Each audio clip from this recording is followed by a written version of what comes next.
Each story you hear on Planet Money starts with a question. What happens if we refund tariffs? Why are groceries so expensive? At NPR, we stand for your right to be curious because the forces shaping our world can be hard to see. Follow NPR's Planet Money wherever you get your podcasts and start seeing how the economy really works. Funding for the Think podcast comes from Wise, an app for people using money around the globe. With the Wise account, you can send, spend, and receive in up to 40 currencies. You can download the Wise app or learn more at wise.com. Terms and conditions apply. I feel like I'm a work in progress with my personal style, but lately I've tried to choose things that are classic and well-made and not trendy, but just work in a lot of different combinations. Quince is a great place to start for clothes like this. The fabrics are elevated, the fits are flattering, everything just sort of works without having to overthink it. Quince makes it easy to refresh your everyday look this spring with pieces that feel as good as they look. They use a lot of premium materials like European linen and organic cotton and ultra-soft denim. They have lightweight linen pants and dresses and tops starting at $30 that are breathable and easy to wear on repeat. I was super excited because I needed a new handbag for the summer, and I went on the website and found a diamond-stitched sling bag that is currently winging its way to me. I'm very excited to receive it. Everything at Quince is priced like 50 to 80% less than similar brands because they work with ethical factories and they cut out the middlemen, so customers are paying for quality and craftsmanship rather than brand markup. I like the things at Quince that are made out of silk, which are almost always washable. They feel amazing on the skin, and they really are a lot less expensive than similar items elsewhere.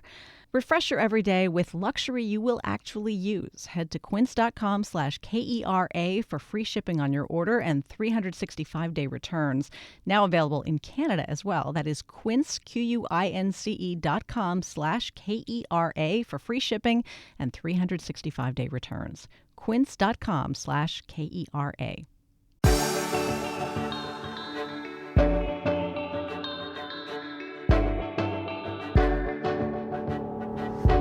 So many aspects of the teen years and early 20s landscape are both tender and incredibly tough.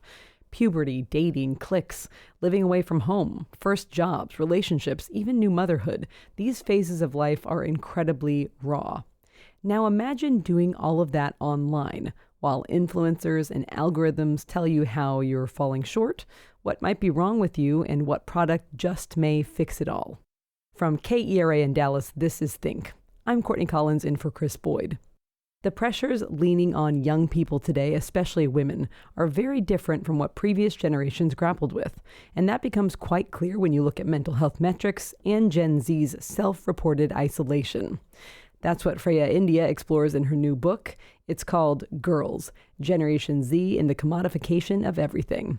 Freya, welcome to Think. Hi, thank you so much for having me. So before we talk about the book, would you mind sharing how old you were when you first started using social media? Yeah, so I think I was around 11 when I first got a phone of my own. And I was on social media pretty much just as the platforms were coming out. So I was on Instagram, for example, at 13, right when the app was launched. So you were kind of a beta user, whether you knew it or not. Yeah, I think that's why I worry so much for young women my age, because we really went through puberty. We had our most formative years on these apps. So what were some of the, lowlights of social media use that encouraged you to start writing about a lot of this? What shaped you when you were young and you were getting online?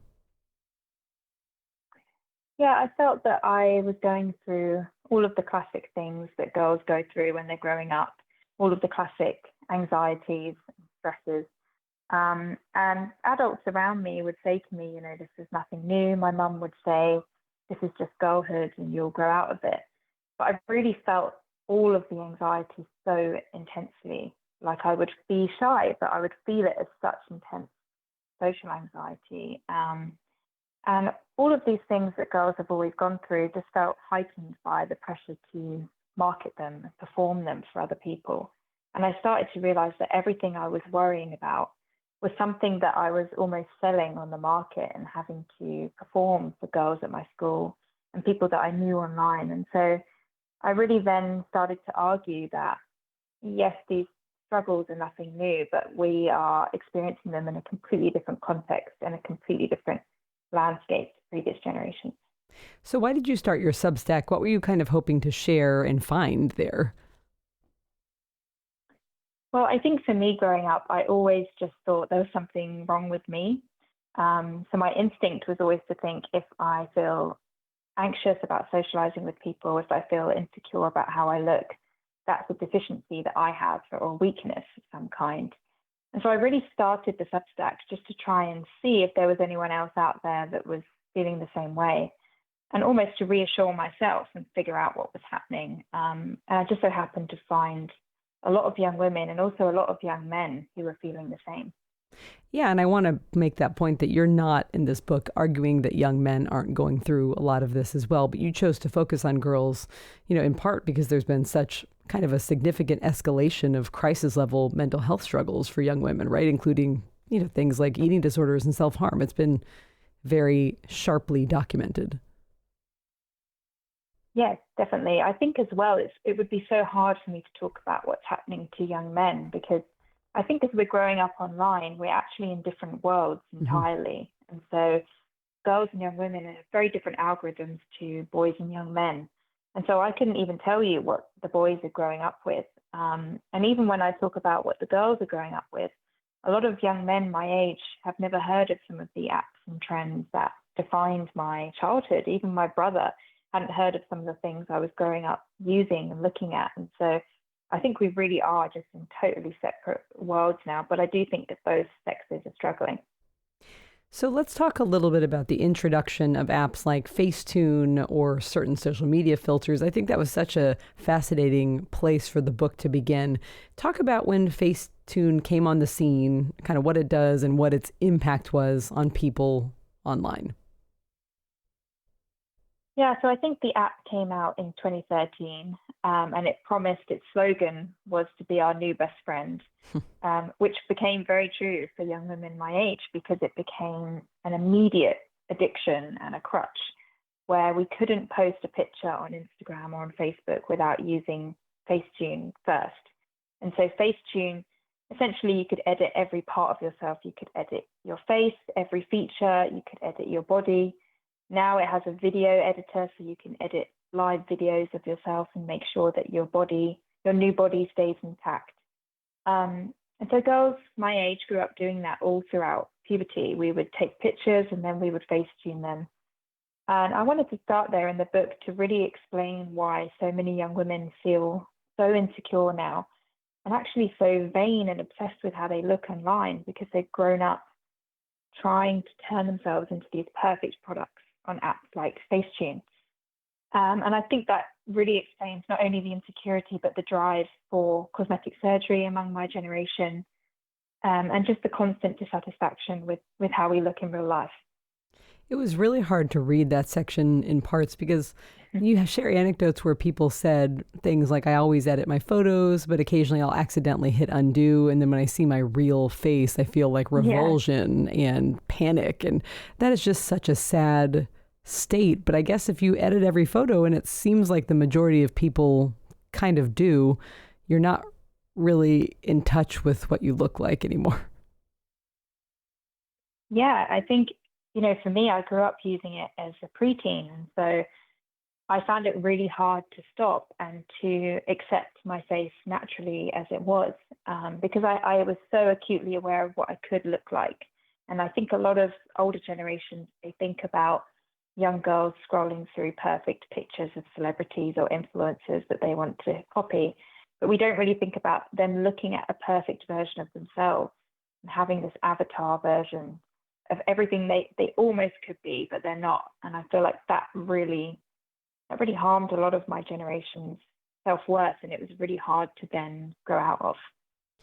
And as all things do, there's been a lot of advancement within apps and filters like this. It used to be you had to manually edit photos to look a certain way, but now, we have AI assistants who can kind of do their own assessment of your photo and make it better, which really takes the whole experience up a notch because you're not just identifying your own insecurities, but you're kind of putting it out there for others and bots to decide what can be improved upon.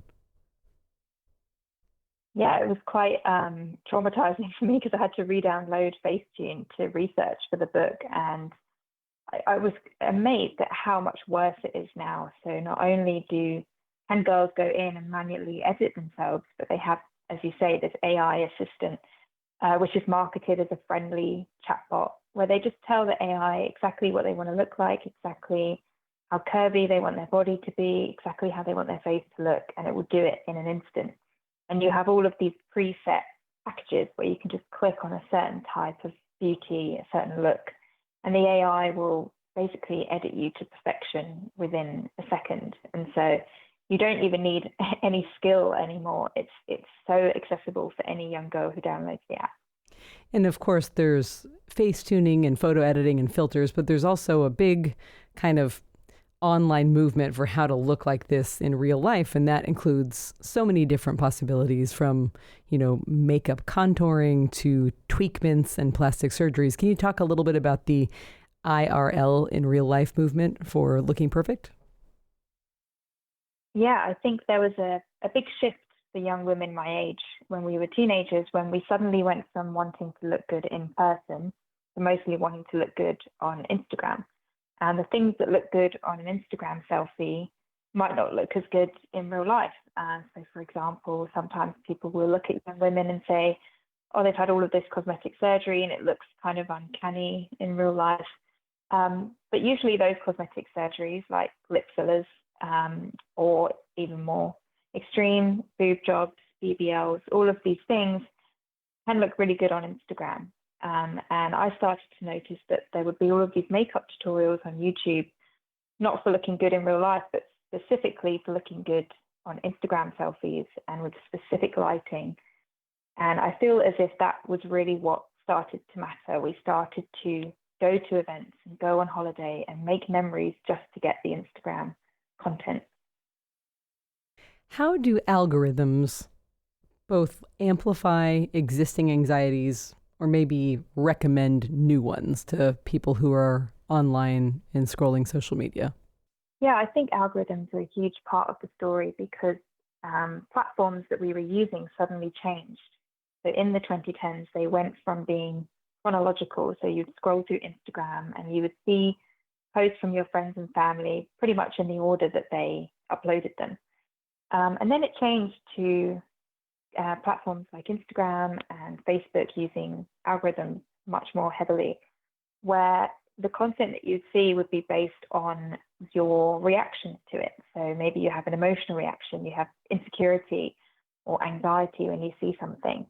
Maybe that means that you hover over something a little bit longer, or you bookmark it, or you save it. And any interaction that you have with it, even if it's for a split second, the algorithms are designed to register that and to send you more of what you like and predict what you want to see.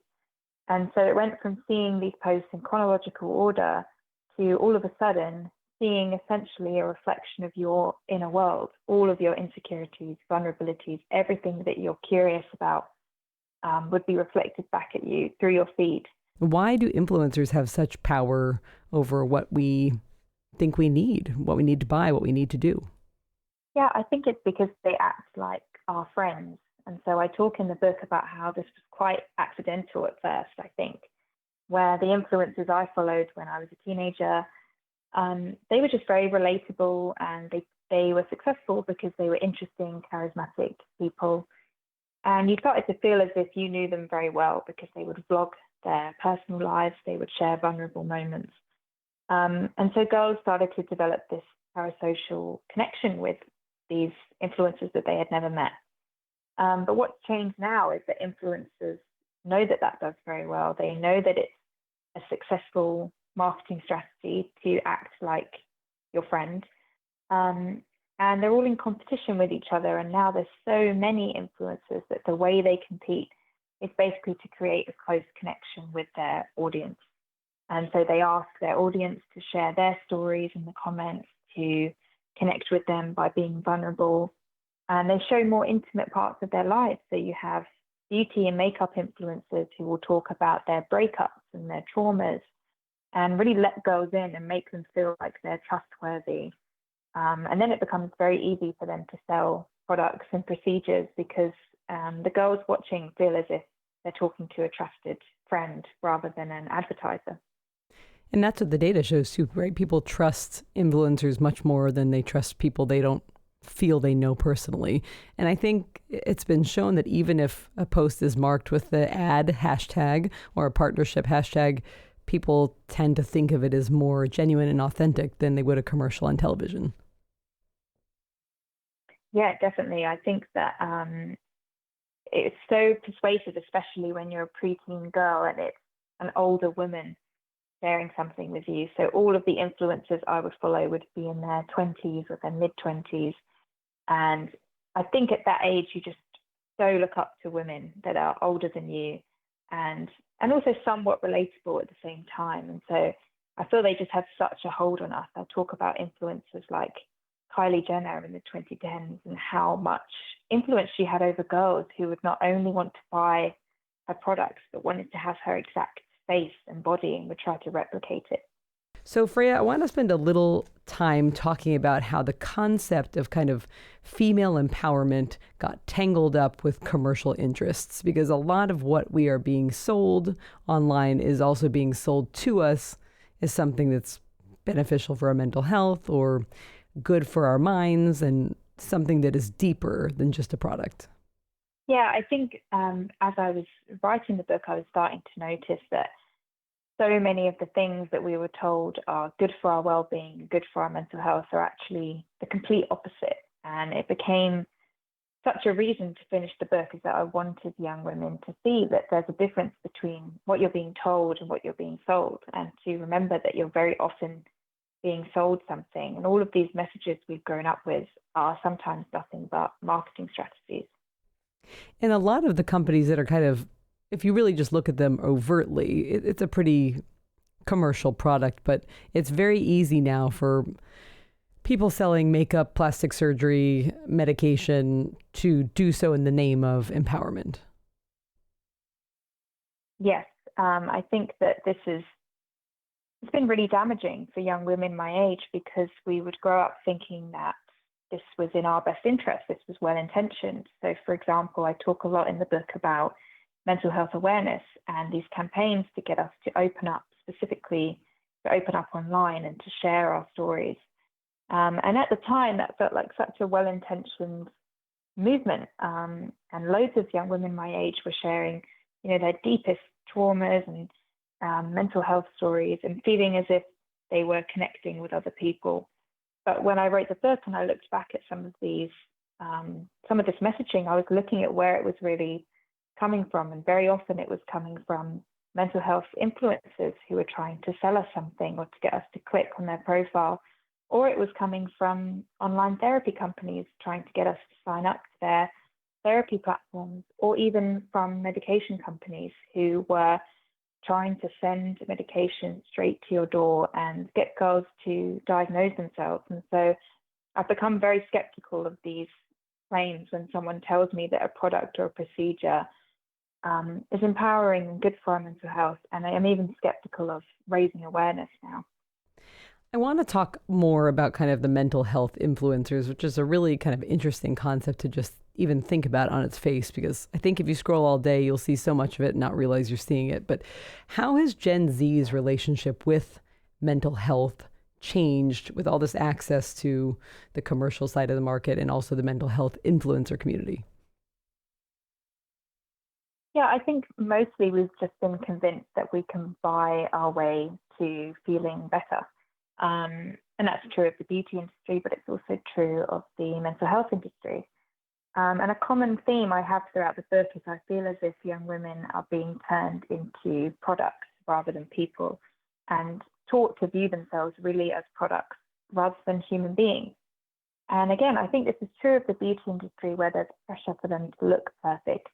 But I also think it's true of the mental health industry, where they feel pressure to feel perfect at all times. Mm-hmm. And if they don't feel perfect, they feel as if they have to label themselves and figure it out and control that emotion. And I wanted to get across to readers that there's a whole industry behind this. I think because it sounds so lovely to open up about our mental health and to talk about our feelings, that we forget there is a profit incentive here. And a lot of these influencers, the therapy companies, the medication companies, the reason they want us to raise awareness is it also unfortunately expands their customer base. And I wanted to get across to girls, there's probably nothing wrong with you. And I hate the idea that so many girls are going through a very difficult time in modern life, a very unique time. And when they can't cope with it, we're diagnosing them and making them feel as if they are the problem.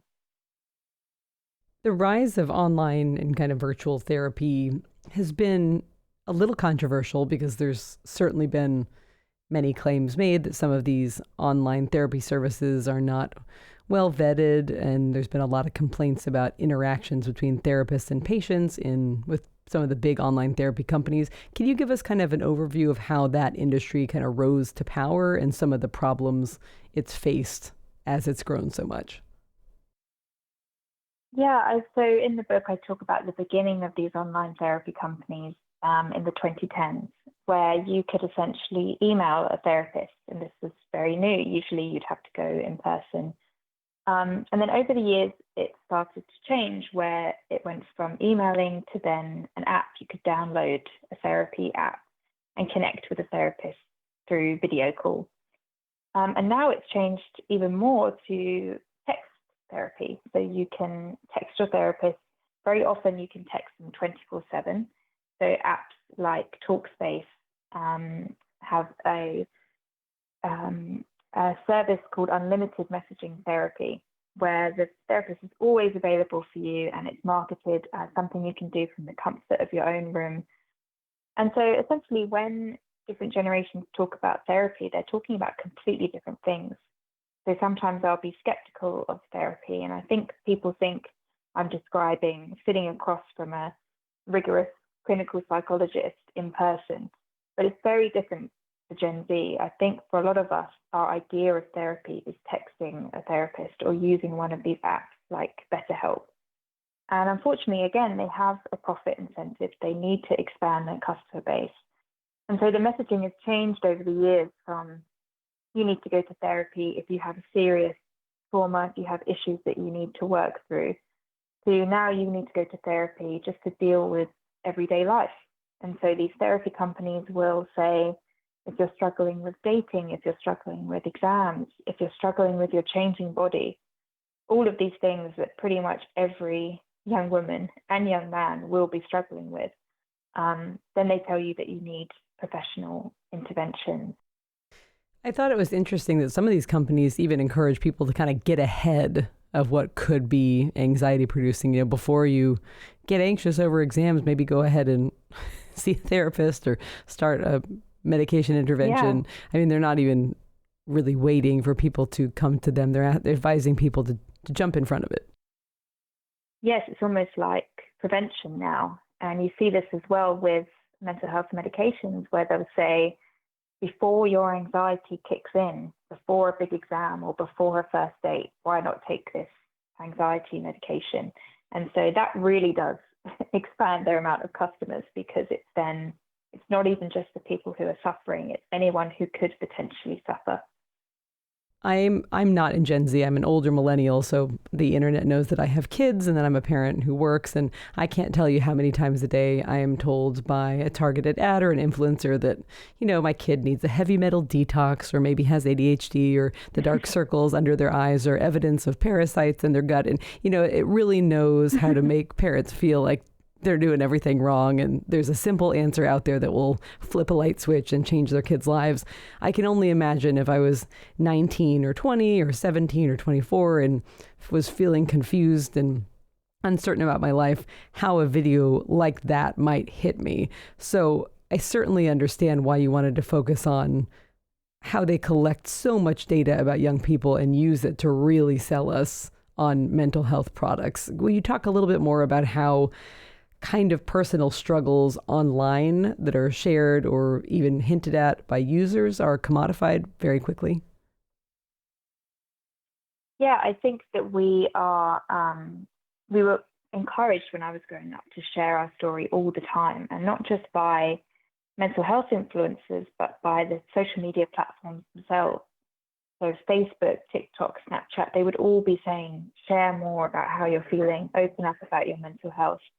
And it almost became a pressure, as if we have this duty to share how we feel. And sometimes the language they would use is, share your story to help other people and to join this important conversation, as if all of these young girls need to be activists by sharing their deepest feelings and insecurities. And now I look at, hashtags like mental health on TikTok, and you have girls who are sharing the most intimate part of their lives. So they will be live streaming their panic attacks. They will be filming their messy depression rooms with dirty underwear and half-eaten food. They'll be telling really traumatic stories from their childhood to complete strangers. And now I look at this and think, actually, it was so unfair that we were told that this was activism and this was good for other people. Because I think we told that to a generation of young girls who wanted to help and wanted to feel like they could be heard and listened to. But I think as we're going to get older, we might regret uploading some of these things to the internet. And as you said, all it's really doing is feeding these platforms more data so they can target us with more personalized ads. And it also, going even further than what you said about people sharing and revealing because they feel they have a duty to, there's kind of that baked in false promise of community, right? If you share about your experience, you'll connect with other people who are having this, and with maybe people are hoping to find some sort of warmth and connection they're probably going to be disappointed by social media not facilitating that. Yeah, it's really sad. I mean, all throughout the book, every example of every platform, every company, every influencer, they are all promising some form of community to young people. And I think it's because they know how lonely we are. And so it's a very good sales strategy. You can use community to sell, as you say, to sell the idea of uploading and telling the world your mental health story to try and connect with people. I also was surprised by how kind of casual some of this mental health content is. Like, there are influencers creating merch, like, hoodies that say, like, my anxieties have anxieties, and they sell them for $75. And you even mentioned that one influencer was giving people a discount if they self-harmed, which seemed so kind of callously, like, I don't know what the word I'm looking for is, but someone who just doesn't really seem plugged into what mental health challenges do to an individual and their loved ones. It seems almost silly, some of it. I mean, sexy girls take lorazepam, like tank tops and stuff. I hadn't gotten into that space. So I was surprised to hear that so much of it is kind of whimsical almost. Yeah, I think this is the real problem, is that it trivializes serious issues, very serious. And I just think all of these online spaces, this is their incentive. It's to take every trend to its inevitable, ridiculous extreme. And so when it's a very serious topic, like how girls are doing their well-being, it completely destroys it and turns it into a joke. I was fascinated by some of the examples in the book of how celebrities kind of roll out these huge posts, like, we're going to announce something really serious, it's really brave and vulnerable, and there's all this preamble and all this fanfare, and then the announcement is something as simple as, I've struggled with anxiety before, or I had acne as a teen, and now I'm partnering with a face wash company on this incredible new collaboration. But there is so much hype and, multi-part videos, and it seems like they just have all these people along for a ride that is just, it just seems like someone who tests the water and finds out there's no water at all in the tank. It seems like there's a lot of buildup for something that doesn't really exist. And that must hurt people who really are struggling. Yeah, definitely. I think it's a form of marketing. So when I was growing up, the first influencers that did very well were beauty influencers. Mm-hmm. And they would share, their makeup tutorials and how perfect they looked. And it was almost so perfect that it became annoying, and people really wanted to see something more vulnerable and real. And then I feel like a lot of influencers actually jumped on that and then used that vulnerability and authenticity as another form of marketing. So then it became, everyone has to have a story about their anxiety or their depression or their ADHD, and then use that to sell you a different type of product or procedure, or to just get you to click and come back by taking you on this mental health journey with them. And so you have not only the mental health influencers whose entire career is about talking about these issues, but you have all kinds of ordinary influencers. You have beauty influencers, you have dating influencers, you have people online who talk about sports or politics, and all of them are at some point bringing a vulnerable story or an authentic side to themselves. And I think it really is to make you feel like you know them better and that they're your friend and that, again, they're trustworthy and you should buy whatever they're selling you. Have you heard much from readers or people while you were researching who feel just lost in this? I mean, I assume there's probably a lot of young women out there who really want to connect and who really want to feel better and want to feel heard, but they just don't even know what they're looking at anymore. I mean, I consider myself a pretty educated person who seems a little bit removed from social media, but I even catch myself every now and then feeling like, oh my gosh, I've been doing something wrong my whole life and this is how I should be doing it. Do people fall into that trap of just wanting to believe and wanting to connect and finding nothing? Yeah, I think, as I said at the beginning, the feeling that I had that there was something wrong with me, I think that's quite typical for girls and young women. When we feel distressed, we tend to go inwards and ruminate and think about what we've done wrong, or even punish ourselves. So you see girls with eating disorders or self-harming. It just seems to be the way that we cope with distress. And I think that's been happening for a while now, where so many girls and young women haven't really had the language to describe what's happening to them because they've never known any other world.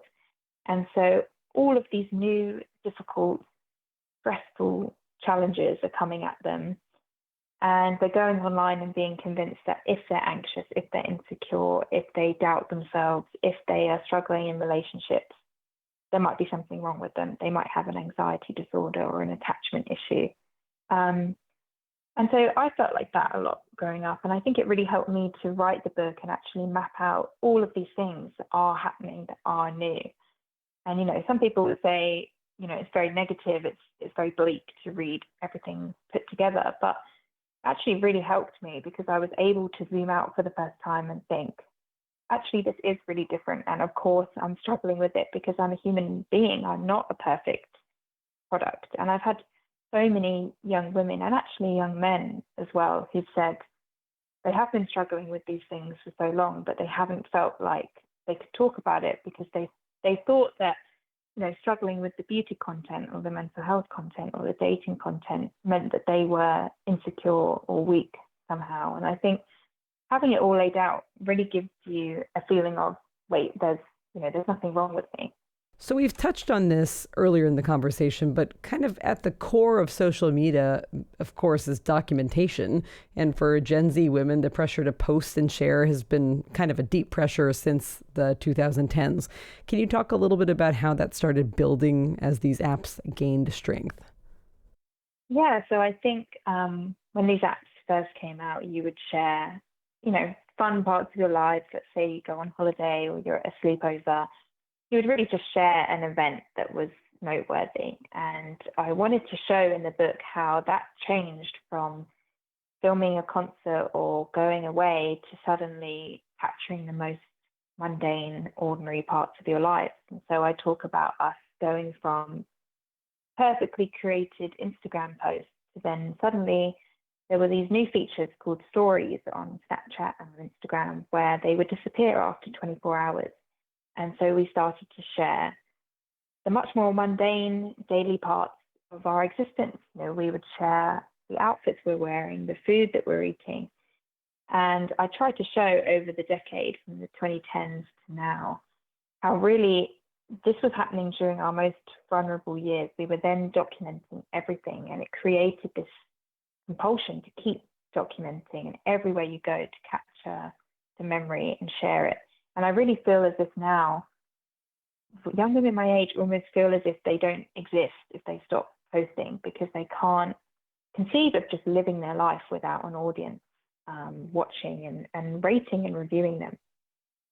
And that obviously probably correlates to the content that vloggers and social media personalities post, obviously it's kind of ramped up to the point now, as you mentioned, that people are sharing very detailed, personal, graphic things. You started one chapter of the book with a influencer sharing the results of her blood work at the hospital and intimating that she might have HIV, and her partner behind the camera was reacting to that as if it was brand new information.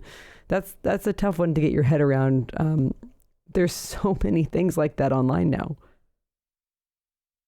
Yeah, it's crazy. I mean, I talk about how at first we had influencers who specialize in things like beauty or mental health or relationships. They would have a topic that they specialized in.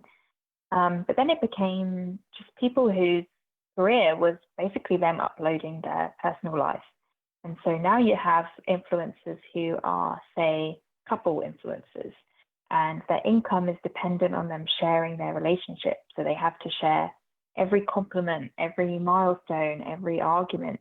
They have to vlog the pregnancy announcement, the hospital videos. They have to then vlog every milestone of the child's life as they grow up.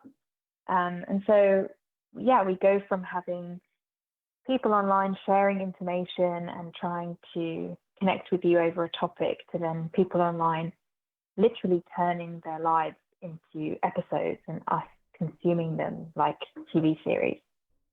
What do you think about rage baiting? You know, the whole idea that people put stuff out there specifically to gather negative feedback, because views are views and comments are comments.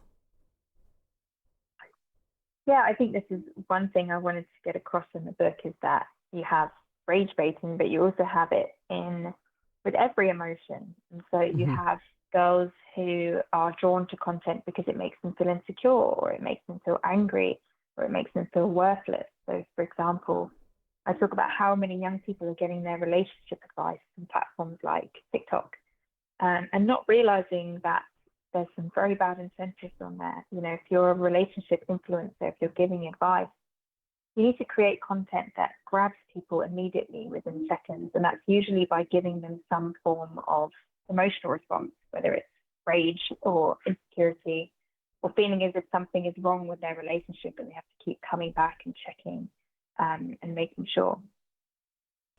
I was also not aware kind of how deep the Instagram hate pages went, or the passive bullying we have. And these are, regular teen and 20-somethings who are posting in a way I didn't even realize was kind of an accepted norm. Can you talk a little bit about how young people have sometimes two sets of social media accounts? They have theirs where they preserve their photos, and then they have pages where they can kind of sow discontent with classmates and peers and friends. Yeah, I think social media was just terrible for teenagers to bully each other, because it was so easy to do all of the things that teenage girls were doing when I was in school, where you can spread rumors about each other, you can gossip. So much easier to do that on social media, where you can create an anonymous profile, and you have all of these features on these apps that literally seem designed for bullying, or at least to make young people feel anxious and constantly check their reputation and whether they belong. And so I talk about platforms like Ask FM, which were anonymous platforms where you could ask and answer questions. And people in my school would rank each other, we'd review each other. So you would say things like, who has the worst body in school, and rank everybody. And there's no way of taking that down. If you get a low rating, that's on there forever, it's permanent. And I really see no point to these platforms other than encouraging young people to go after each other in this way.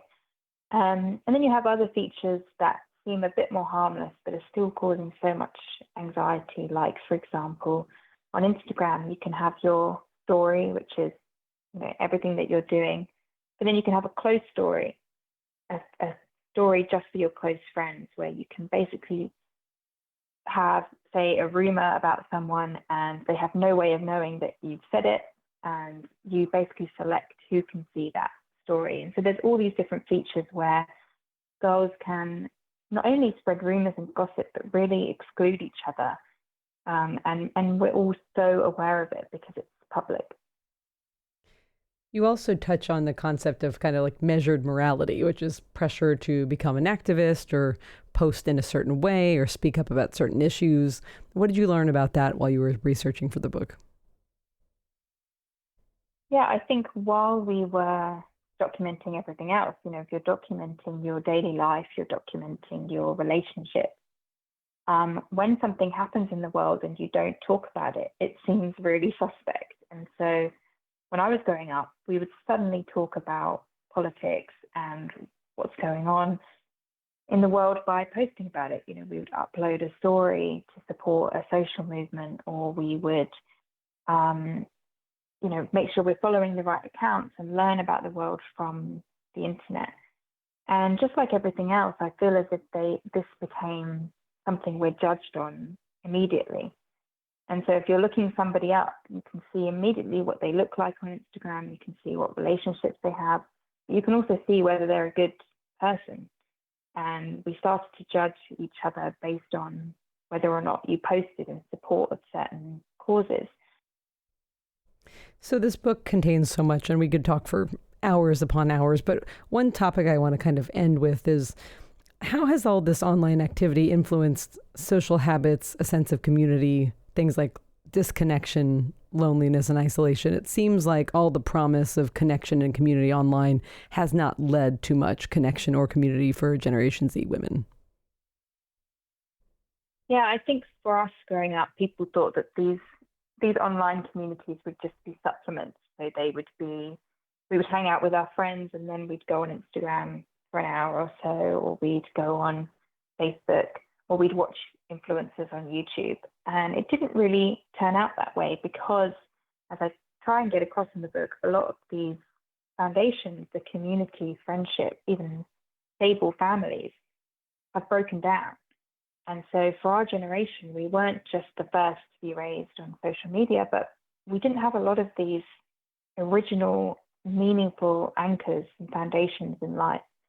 And so I think this is why we feel so disconnected now, because all of these things online, all of these online communities were not just supplements, they became substitutes for the real thing. And so over and over again in the book, we see that young people were not just simulating friendship with influencers, they were completely abandoning real life friendships. They were seeing each other face to face far less. The same with families. As families were breaking down, young people trying to simulate them in other areas of their life. So I even talk about the therapy companies offering young people help on how to navigate relationships and navigate the world and their changing body. All of these things that parents would once give advice for.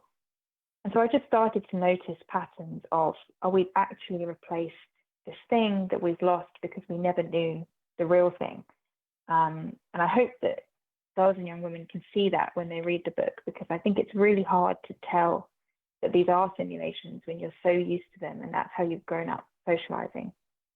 So this sentence you wrote was in the intro to the book, but I think it's a great place to kind of wind the conversation down. You wrote, "Girls haven't changed, the world has." It's a big statement. Obviously, we've talked through a lot of the points, but why was it important for you to kind of push back on the idea that, oh, this generation is so different or so anxious or so disaffected? Why was it important for you to talk about the world changing around the women instead of the women being different? Yeah, I think because I just noticed that when you talk to girls and young women, and if you'd have spoken to me as a teenage girl, everything I would have told you would have sounded so normal. So it would be me saying, I'm anxious about relationships, I'm insecure about my body, I'm scared about the future. And all of those things sound the same. And I really wanted to get across that it is the same, but it's so intense and it's so profitable. And so I think sometimes, for my generation at least, we were dismissed by adults who felt that we would really grow out of it. And then you see, girls and young people now being called snowflakes and just making it up completely. And I don't think that's true. I think the suffering is real. I think that the social anxiety girls are feeling, the anxiety about dating, the way they feel about themselves is real. It's heartbreaking. It's so intense. And so I wanted to get across that the suffering is real, but there's so much context for it. So you talked in the beginning of the book about who you were writing this book for, and you said you had a couple of different audiences in mind. Can you explain who this book was for? Yeah, so the first audience in my mind was young women my age, so in their mid to late 20s. Because, as I said at the start, I feel as if we were the ones that went through on these platforms during puberty. And I feel as if that is the really crucial time where, unfortunately, it's very difficult to move on from some of the habits and the view of yourself and the view of other people that you develop in those years. And so I think my generation specifically was very affected and needs the language to describe what happened to us more than any other. But then it's also for girls growing up now who will never know any different, and to show them basically what we went through, even just from the 2010s to now, how different it was and how things got to where they are, so they have some context, and to try and prevent them from falling into some of the traps that we did. And then finally, I would say older generations, so teachers, parents, grandparents, anyone who has a girl or a young woman in their life that they're trying to understand. And for young men as well, I have so many comments and lovely stories from young men and from fathers who feel as if they have no idea what's going on in girls' world. And so I hope that the book can give them some understanding as to why the young women in their life might feel so anxious and insecure and unhappy. And very last thing for me, have you been moved by any feedback you've gotten? Have you heard from someone who is particularly touched by the work that you did? Yeah, I've had so many lovely stories from young women, and it's actually touching for me because of that feeling that something was wrong with me. Even now at 26, when I have another young woman in front of me saying she felt the exact same, it's such a personal relief. And so that's been amazing. But also recently, I've had teenage boys come up to me and say they really want to know what's happening with girls and how they can help. And I think that's so new. I think that there really is a sense now that we're in this together and we should be worried about each other and trying to help each other. And so I've been so heartened by the response from young men in particular. Freya India is a contributor to the Free Press. Her book is called Girls, Generation Z and the Commodification of Everything. Freya, thank you so much for your time. What a great conversation. Thank you so much. I've loved it. Think is distributed by PRX, the Public Radio Exchange. You can find us on Facebook and Instagram and listen to our podcast for free wherever you get your podcasts. Just search for KERA Think. Our website is think.kera.org. That's where you can find out about upcoming shows and sign up for our free weekly newsletter. Once again, I'm Courtney Collins in for Chris Boyd. Thanks so much for listening and have a great day.